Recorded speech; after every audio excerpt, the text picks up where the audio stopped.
Good morning and welcome to the 1008. I'm your host, Andrew Ballestieri. Welcome back to the fourth installment of this show. My guest this week is the incredible Mr. Healy. Thank you so much for joining us. Thanks for having me today. Yeah, it's wonderful to have you here. So, like I said before, this is just kind of a question and answer show. We have lots of fun with teachers, getting to know them. It's great. So, be honest with me. Do you find practicality in studying the economics of Monopoly, the board game? The board game? Yeah. Yes, the board game. I think it has some educational benefits. There are some concepts that you can definitely learn from the game. Mm-hmm. Now, would you say like a CEO of like a major corporation could learn something from Monopoly? I suppose so. Okay. Cool. Do you think could learn something from Monopoly? I would we'll think bleep so. the word out. Don't worry, it's fine. We don't No, like to swear I on the don't show. mind at all. All right. I think everyone. I think everyone Deep can down, benefit. they can learn. Everyone can learn from Monopoly, right? Monopoly has a lot of interesting things that you can learn about life and About life, not just like economics, but life, like how to love. I think so. Mm-hmm. What's your thoughts on? If you love money. What's your thoughts on get out of jail free cards? I'm dying to know. Get out of jail free cards. Yeah. I guess it depends why you're in jail. Yeah, I guess so. Yeah. If you know. So like maybe like people who are there for like public urination shouldn't get them, but people who are there for like multiple homicides should get them. Is that what you're trying to say? I think you've got that backwards, maybe. The other way. I don't know. The other way. I think you flipped it. I always get those confused. All right, moving on. Mr. Healy, we understand that you go by a myriad of different aliases around this school, and we wanted to confirm some of them with you. So if you would just indulge us, we have a few of them prepared.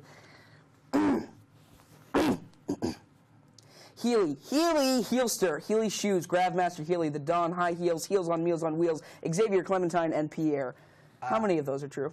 I've heard maybe 4 of those. 4? Which ones could you identify for us? Definitely the one that would be most common would be Healy, Healy, Healy. I'll hear that Yeah. from certain people like to repeat that over. There's a little excitement with some students. Uh-huh.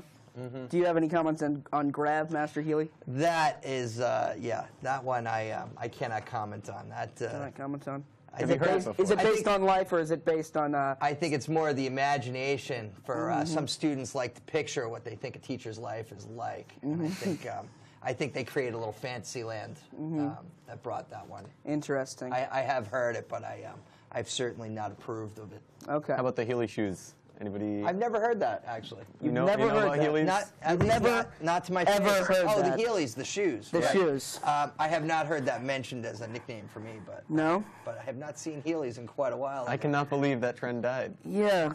You saw it here first, folks. few Could you years. spin the wheel one more time on my shoes? Sure. That's Heelys, spinning Heelys. You saw it here first. Thank you for watching the 1008. No, it's not over yet. It's not over yet. It's never over. It's never over. So, Mr. Healy, sorry, I'm just kind of exercising the wheels on my shoes. This mic, oh, it's all caught on my chair. All right. My next question was Shark Tank. Are you familiar with the show Shark Tank? Oh, absolutely. Oh, that's great. Now, I'm gonna propose to you a business, and you tell me if you think it's viable. You know.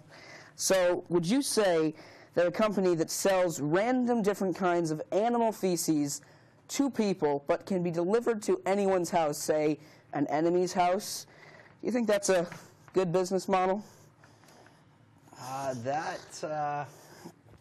I don't know if there'd be a market for that product. It does exist. I don't think so. It does exist. This is I gotta say, I wouldn't this is a be company shocked. that does exist. I would not be shocked that that exists, but I just wonder how. How successful they are? Yeah. I think it'd be interesting to find out what their sales look like. Yeah, there are markets for a lot of there are people out there trying to do a lot of different things, and I think the maybe the product isn't always so well thought out. Interesting. You don't think, like, elephant crap sent to your enemy's doorstep is not a viable business? I think there'd be better ways to handle a situation like that Yeah. than to send a gift package gorilla crap. as that. Like gorilla crap? Would that be better than elephant?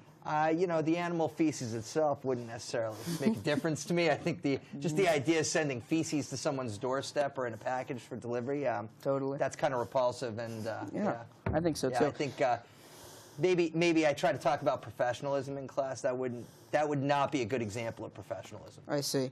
What, in your opinion, is the most important thing that you teach about in your classes? The most important thing that I teach. That's a good question. Is there anything that you're really surprised that students our age don't know going into a first-hand economics class? Well, I think, you know, it's funny. I think students know, I think they understand a lot of the concepts because a lot of, you know, teenagers have been consumers for many years already. So I think they have a pretty good understanding of the value of money sometimes, at least in some sense. And so they can apply, you know, a lot of those things in practical terms. But I think maybe it's more putting the economic terminology to it, or Right. trying to think of it more from like the business terminology standpoint. That, you know, we can kind of work with it more that way in the classroom. So a lot of times I try to make like the references to the practical applications of it that I think students will Just relate make it more to. familiar. Yeah. Totally. Yeah. I like to make the class sort of real or practical. So that's something I attempt to do in all my classes. That's cool. We do something here at the 1008 called the hypothetical of the day. Okay. We ask a question totally hypothetical, and you answer to the best of your ability. Our hypothetical for today is, would you rather be 3 feet or 9 feet tall? Go ahead. Wow. That's a tough. I think 9 feet tall. 9 feet tall. And why is that?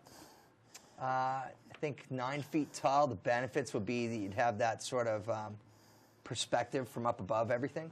But, you know, there's such a thing as too tall. Like, be Forwards, able to yeah. dunk a basketball for the first time in my life. If I That's was 9 cool. feet tall, that would be pretty cool. Well, Think, not think about the necessarily. other possibilities of being 3 feet tall.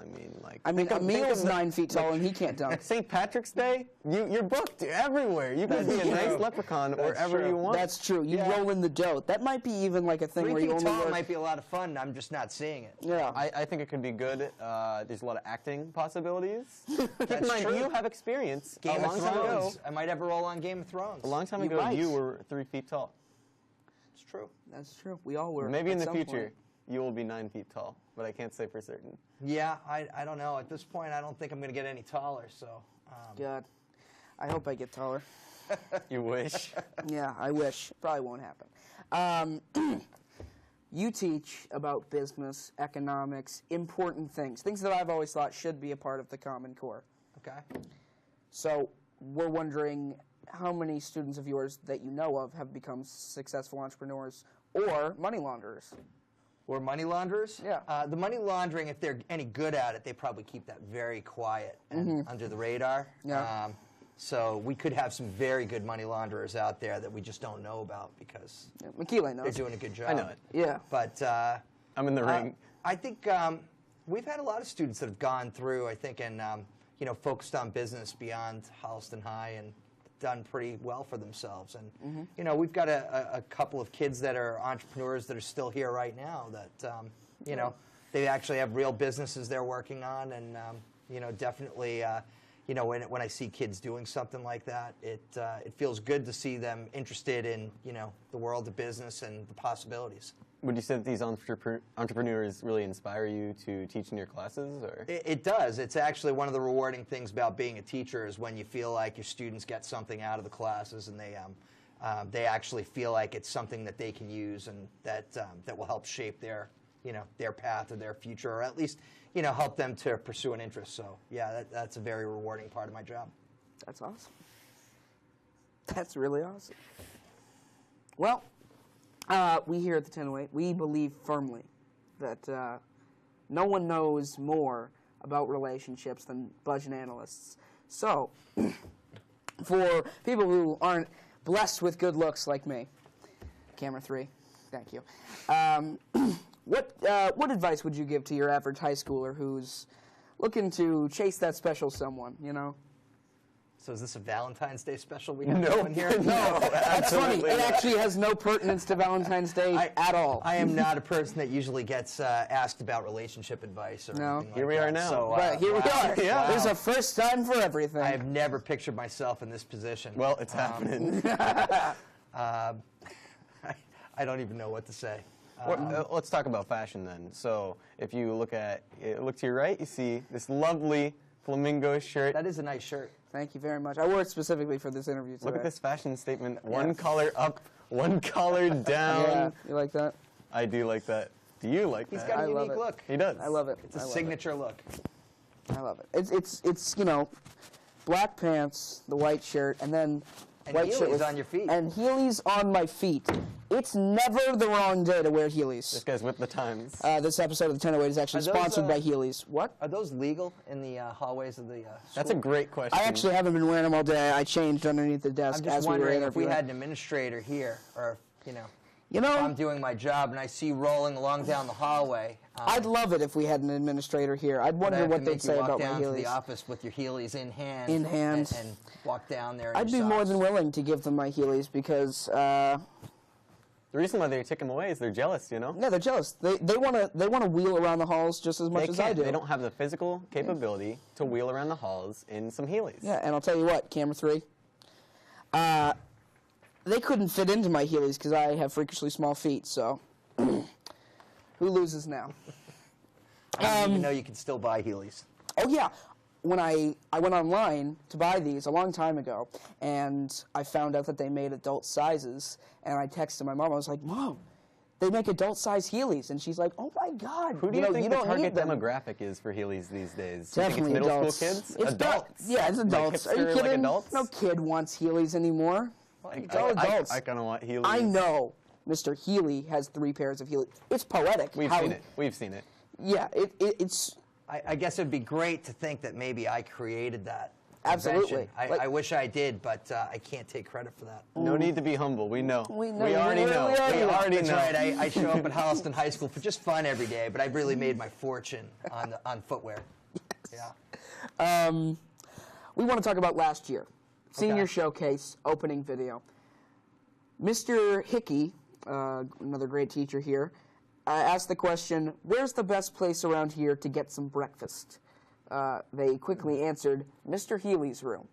We hear right, that I you remember flip a mean flapjack. Is this true? Do you care to comment? I enabled the flipper of the flapjack. I did not flip it myself, but I know for a here. fact that you have a bottle, camera 3, of Mrs. Butterworth's in your classroom right now. I know for a fact because I was looking for a pencil earlier and I found it. So I know that you got the stuff. This is true. What This about is Aunt true. Jemima? I kind of feel left out. Yeah. Yeah. The supplies for breakfast were all brought in by a group last year, and so we have a little stockpile of So what you're saying plasticware and Miss Butterworth's is syrup. that Miss Butterworth's in there expired? Breaking news, camera 3. It very well could be. Actually, I should check the date on that and dispose of it. Has it ever been properly. restocked with anything or no? No, it has not. It has not. That could be a dangerous Miss Butterworth's product. Totally. Okay. Our final question. We've heard this before. We'll hear it again. Can money buy happiness? Money cannot buy happiness, Really? but it can certainly move you along the path, I would say.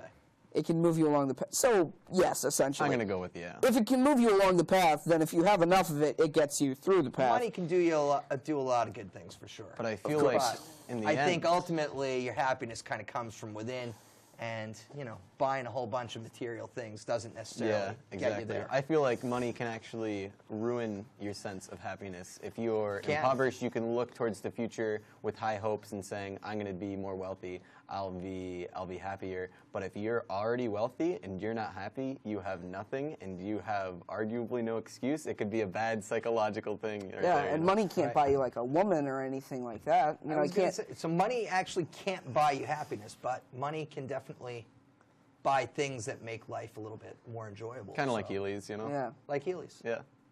Well, it's time to wrap up this episode of Camera 3. Camera, thank you. It's time to wrap up this episode of the 1008. We've had a lot of fun. We've learned a lot.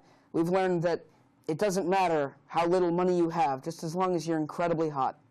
Thank you so much for watching this episode of the 1008. We appreciate Mr. Healy. Thank you so much for coming on. Thanks for Thank you to my having me on. co-host, Michael O'Sullivan, and our director, Mrs. Chestnut. Thank you so much for watching. Goodbye. Shoot. Get out of here. Seriously.